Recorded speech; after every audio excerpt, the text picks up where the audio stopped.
It's Good Friday, and traditionally we do a service on this day, and it gets us ready for Easter. Growing up, this wasn't necessarily a service that I was a part of, and it has been sort of a joy to be able to share in this tradition, to actually have a service on Good Friday. Typically what happens in church world is we go from Sunday to Sunday. We go from Palm Sunday, and then we go right into Easter. And sometimes it feels like it's all celebration. You have all the pomp and the parade of Palm Sunday, and then you really just walk in the next Sunday. And if you don't really pause and actually go through Holy Week, it doesn't really resonate as well. And so we hope that this service will be something that will speak to you this morning. So my welcome to you. This is Paradise Church. My name is David Anderson. We are getting ready, of course, for Sunday. If you want to join us on Sunday morning, we have a unique way that we're going to invite you to do that. We're having one service on Sunday, and that is going to be at 11 o'clock. And we're going to actually have it in the parking lot, and we're going to invite you to come be a part of it as a drive-in service. We're going to arrange you really the same way that you would at a drive-in movie theater, and we'll have all the sound will be going through speakers, but it'll also be transmitted directly to your vehicle. So we're very excited about that. And as excited as we are about that, we do want to sort of make sure and give you a little bit of caution. If you feel like that is still a very risky thing for you, or if you're in a high-risk population, we're going to ask you to just enjoy Easter morning online. And so we'll have that, the ways that we've been using over the last few weeks. It's on our website, which is paradisechurch.org. It is also on our Facebook page, and it's also on YouTube as well. So if you are able to get it through any of those channels and you're able to stay at home, please do that. We're putting this on the radio, and so every Wednesday we're taking the message from the previous Sunday and we're putting that on the radio. So it's on Wednesday evenings at 6 o'clock on 95.9 The Light. So if you're in Louisville, Canton, Alliance area, you should be able to hear that. But let us start with a word of prayer. God, we come to you today, and just feeling the magnitude and the weight of the day. It's an incredible thing to think about what happens on this day. Really, we know for your son, this day started hours and hours ago. It really didn't end when we walk out of the scene of the Last Supper with the disciples. Jesus walked right into being arrested and put on trial and then being led to the cross. And so this is perhaps the longest day. And so God, I pray that each of us would be attentive and attune our hearts to what today means. It's the heart of our faith. And while we hold them hand in hand with the resurrection, may we not too quickly rush to Sunday. Let us absorb what it meant for you to send your Son to die for us. And all this we pray in your name. Amen. When you think through the last things that Jesus says, they're interesting. The words that he uses, the phrases that he uses, each have sort of a poignant message that goes along with them. And in total, the gospel writers tell us that there were 7 statements that Jesus uses on the cross. And different gospel writers record different ones, but each of them have certainly something to say to us. And so those 7 statements, if you look through all 4 Gospels, Matthew, Mark, Luke, and John, they're each interesting. He says, of course, Father, forgive them, for they don't know what they are doing.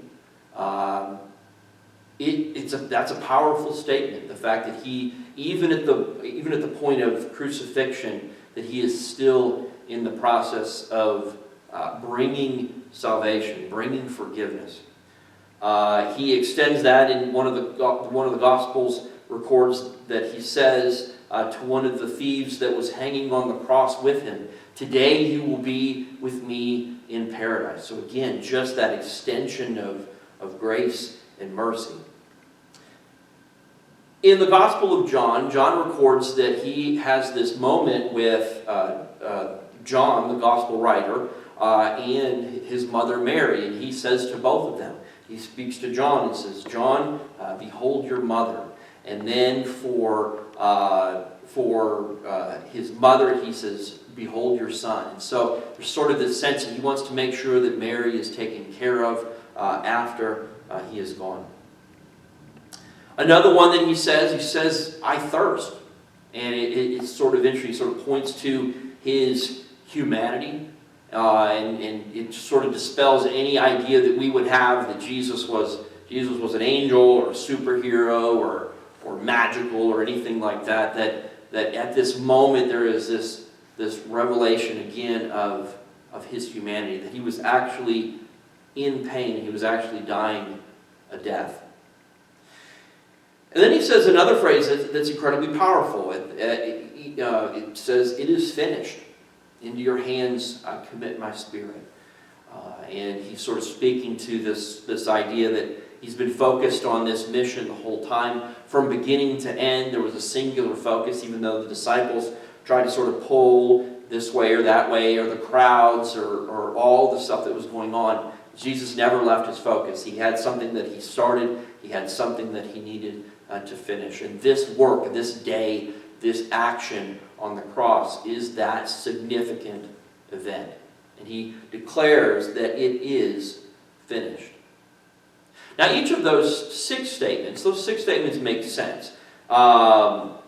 Each one of them you can sort of point to this idea of hope. You can point to this idea of forgiveness. Jesus is praying for forgiveness. He's extending it. Again, he's making promises. He's taking care of his family. All of those things. Out of the 7 statements, Luke and John each record 3 of them. But there's one statement that Matthew and Mark record. And it's interesting. It's painful. It's one of the ones that I think as people are reading through the Gospels, it bothers them the most. And in fact, only Matthew and Mark record it. There is some thought as to why Jesus wouldn't have, why Luke and John wouldn't have recorded this one. Because it is so odd. But I'm going to read it for you, these last words as Mark records it. He says, "When the 6th hour had come, there was darkness over the whole land until the 9th hour. And at the 9th hour, Jesus cried with a loud voice, 'Eloi, Eloi, lema sabachthani,' which means, 'My God, why have you forsaken me?'" And some of the bystanders hearing it said, "Behold, he is calling Elijah." Someone ran and filled a sponge with sour wine, put it on a reed, and gave it to him to drink, saying, "Wait, let us see whether Elijah will come and take him down." And Jesus uttered a loud cry and breathed his last. And that one bothers me. It, on some level, should bother you. Did God really abandon his Son at this moment?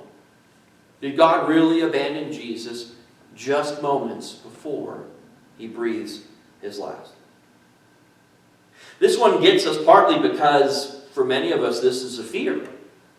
This is a fear that I have. Maybe it's a fear that you have. Maybe it's something that you believe to be true about yourself. Maybe it's something that you're feeling in this season. Maybe God left me. Maybe God left all of us. Now, the idea of pain is one thing. To feel pain, that is certainly an issue that we all have to deal with. But to be alone, to be left alone, that is an entirely different thing. If you've ever been lost as a child, there's probably no more fearful moment to look around, and even though you see faces and you see places that your mind's not processing any of it as something familiar, that it is all something that does make sense to me. That idea of being lost. And all you're doing is searching for a familiar face. All you are doing is looking for something that you recognize. And when, of course, you're found, you have this sigh of relief, and there's sort of this relaxation. Your blood pressure goes down a little bit. But maybe as an adult, this happened to you. Maybe it wasn't just you were lost in a store. Maybe you went through a breakup. Maybe you went through a divorce. Maybe a friend turned on you. Maybe someone that you trusted betrayed you. Maybe you had a falling out in your family. Maybe you had an argument with a parent or with one of your children. Maybe you helped start that company. You gave them everything that you had. Yet here you are hearing the news that they are going to move on without you. There is certainly pain, but there is the pain of abandonment. Human abandonment is one thing, but to feel abandoned by God, that's hard to process.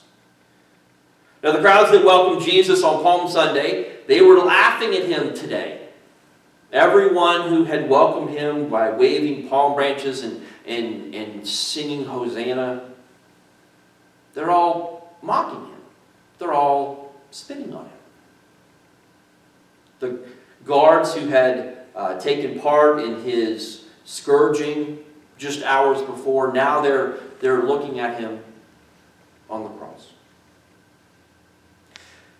This statement by Jesus, scholars have called this the cry of dereliction. And some have suggested the reason Luke and John don't record this is because it feels too out of place, because it feels too painful. But maybe there's more to this statement. Maybe there's more to this moment than meets the eye. So I've invited Pat Fallett to help me with this. And I asked her to help with the idea of song or music. Each of us have songs that we remember. Each of us have songs that as soon as someone starts playing them, we chime in immediately. There's popular songs that we hear on the radio. There's patriotic songs, songs of faith. As soon as you hear them, you know that song. You sing it in the shower, you sing it in the car. Everyone has a theme song or a power ballad or a karaoke song that they love to sing. Someone once told me the key to karaoke is to pick a song that everybody knows so that everybody starts singing, and then they don't hear you actually brutalizing the vocals. But I asked Pat to play a few songs, and I was just going to sort of guess to see if I could tell which songs these were. So, Pat, go ahead and play for me. Play something to see if I can pick up what you're...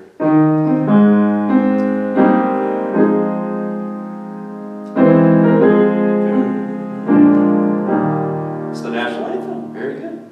Very nice. Very good.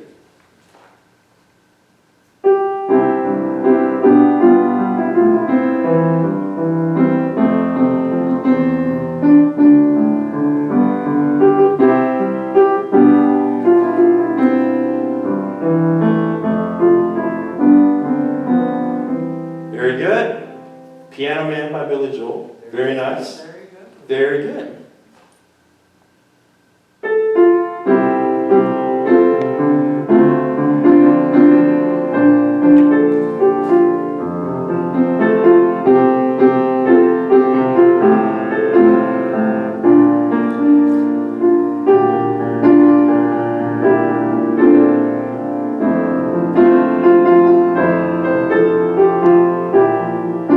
Stop Believing by Journey. There you go. Very nice. Very good.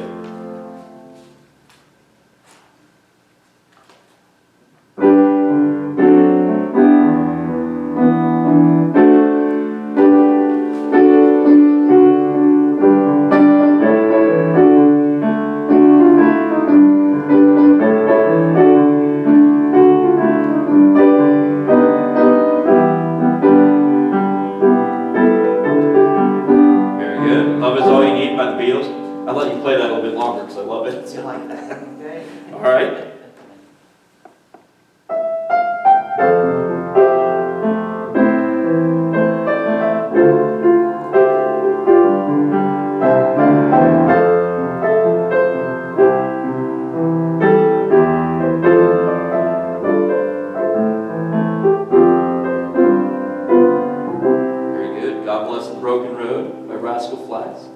That's our favorite. That was you played that for us when I proposed to my wife, and so thank you for that.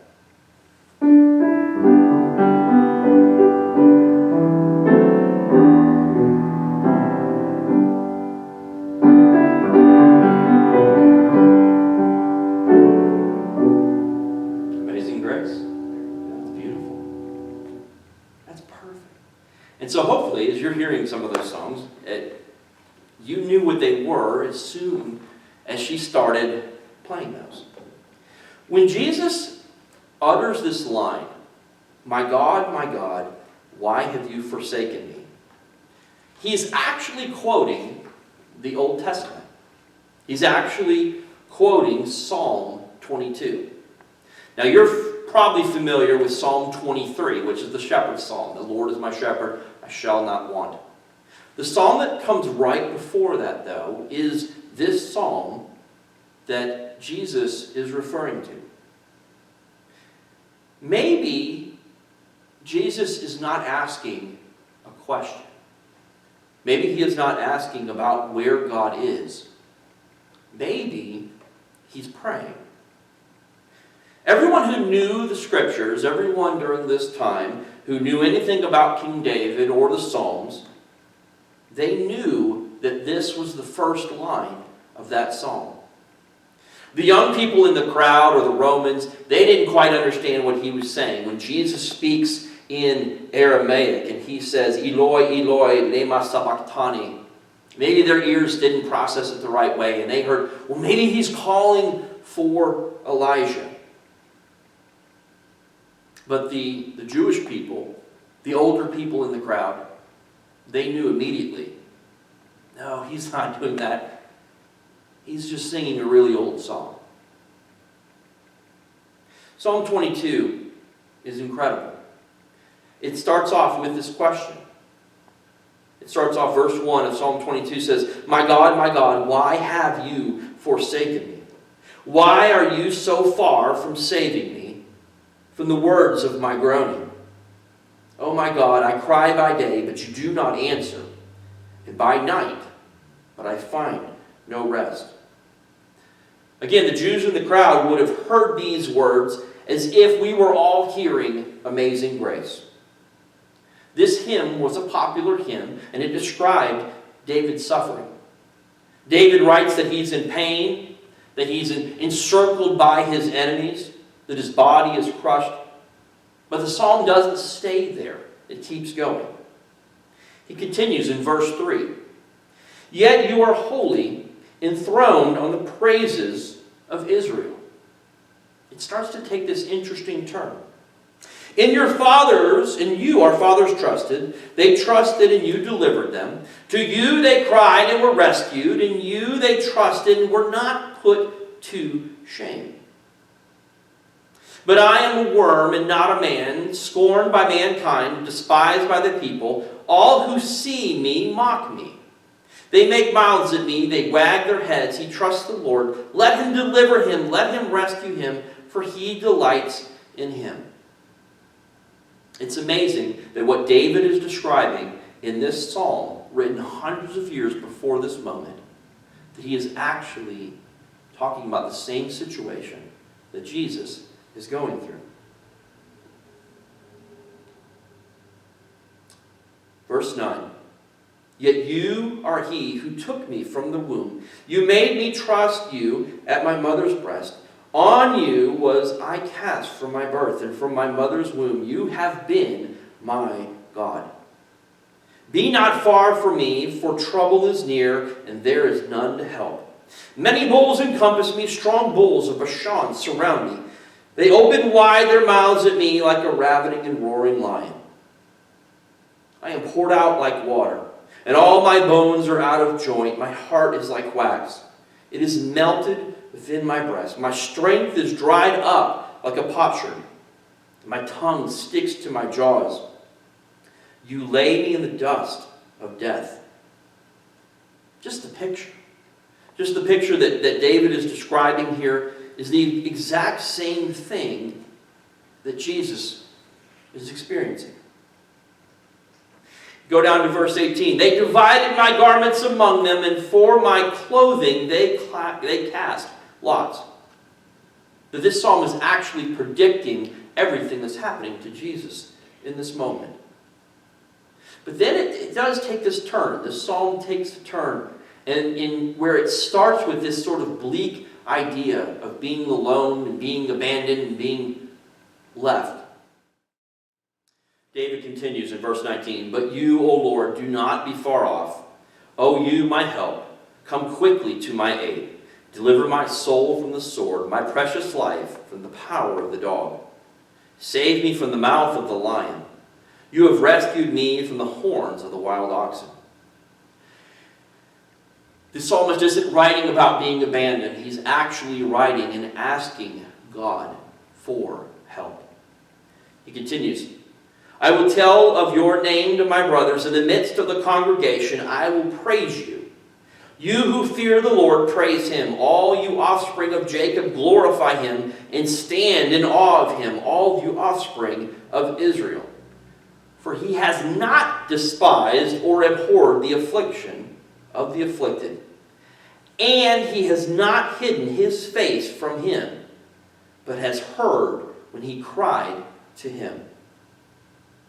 What the psalmist is saying, and really what Jesus is saying on the cross, he has not left you or abandoned you. Verse 25, "From you comes my praise in the great congregation. My vows I will perform before those who fear him. The afflicted shall eat and be satisfied. Those who seek him shall praise the Lord. May your hearts live forever." If this is the statement, if this is the thought that Jesus is pointing to, he's really not talking about abandonment. He's talking about the great hand of God's salvation. And he is asking and confirming that God is near. That what God has done in the past is what he is doing right now, and he will continue to do in the future. "All the ends of the earth shall remember and turn to the Lord, and all the families of the nations shall worship before you. For kingship belongs to the Lord, and he rules over the nations." In a moment where you may feel like you are out of control, or the world is out of control, what Jesus is saying, what the psalmist is saying, is that no, God is still in control. "All the prosperous of the earth eat and worship before him shall bow, all who go down to the dust, even the one who could not keep himself alive. Posterity shall serve him, and shall be told of the Lord to the coming generation. They shall come and proclaim his righteousness to a people yet unborn, that he has done it." So while this moment, while Jesus is on the cross, this may look incredibly dark. This may look incredibly hopeless. The future is bright.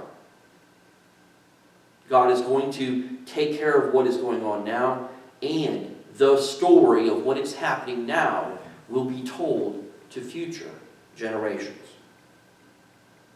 Maybe he wasn't voicing words of pain and abandonment.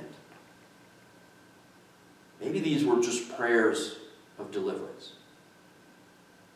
Maybe this is just a confident hope for future generations. And maybe this is where you are. Maybe it's time to ask God, where has God been? Or maybe it is a time for you to sing a really old song. A song that you haven't sung in a while. A song with words that you have long ago left in belief.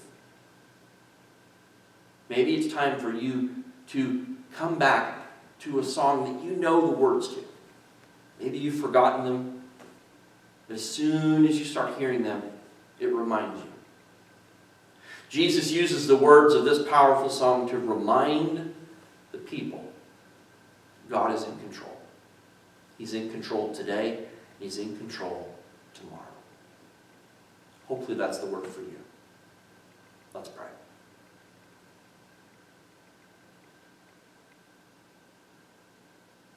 God, we thank you that you speak to us in our moments of desperation and pain. That you speak to us when we feel like you're not even close. God, that you are present with us in the pain of today. And in the pain of today, there is a promise for tomorrow.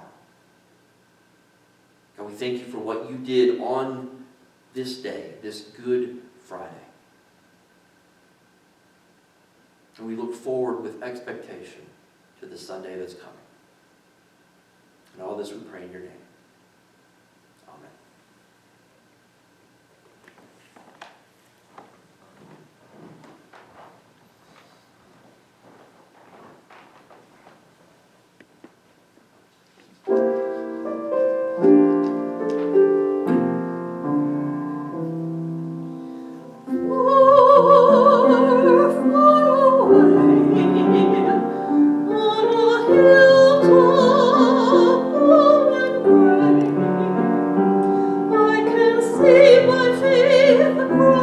Amen.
My God, why have you forsaken me?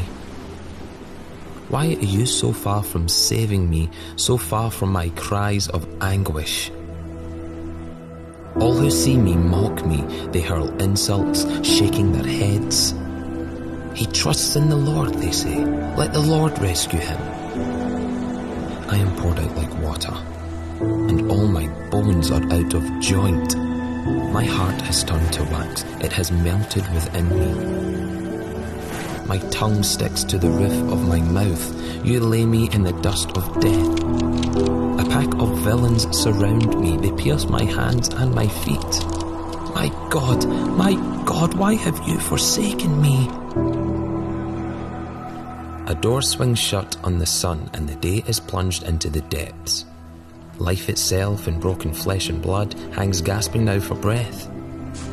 A child weeping in the dark. Love himself in broken flesh and blood hangs utterly alone. Why have you abandoned me? Even though he's always known that love would lead here, always known it must, always known that he would bleed here. Why have you abandoned me? Because he will not abandon us. He was despised and rejected by mankind, a man of sorrows and familiar with pain. Like one from whom people hide their faces, he was despised and we esteemed him not. Surely he bore our pain and shouldered all our sorrows. He was pierced for our rebellion. He was crushed for our cruelties. The punishment on him has brought us peace, and by his wounds we are healed. The women went to see him where he lay, but now, in glistening light of dawn, the stone lies rolled away, for even after the darkest night, the sun rises. And they are scared, confused, silent when there's so much they should say, for fail and forget him though we might, the sun rises. The executed one is now the longed-for living sun, so in our darkness blazing light, the sun rises. He is like the light of morning at sunrise, like the brightness after rain that brings grass from the earth. So will I walk away, amazed but lost, or will I see that I've been found?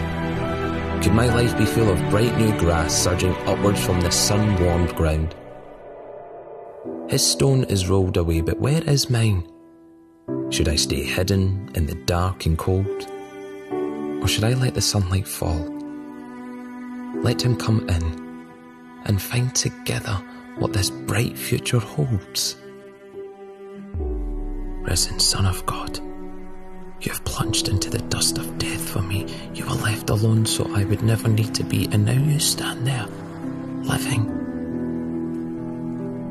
And in your brightness, of course, I see all kinds of dark inside of me, but arms outstretched, you seem to say that you'll embrace me anyway. That you will lead me by those hands that bled every stumbled step that lies ahead. Jesus, you're alive. That is the truth. And I need nothing else in life as deep as I need you.